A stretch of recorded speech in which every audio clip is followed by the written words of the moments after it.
هل أنت سعيد بالله عليك؟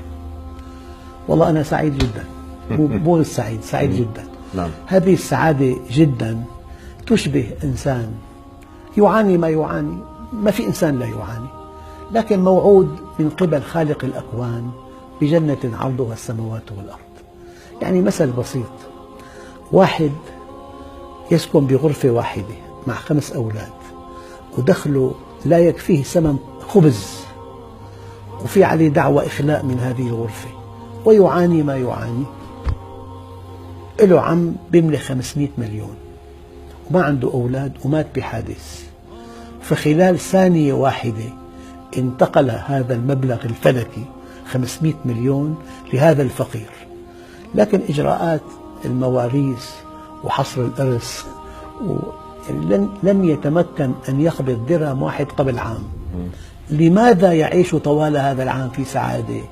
ما أكل لقمة زائدة ولا اشترى معطف. قال: أفمن وعدناه وعدا حسنا فهو لاقيه كمن متعناه متاع الحياة الدنيا. فالمؤمن أحد أسباب سعادته أن الله وعده بالجنة.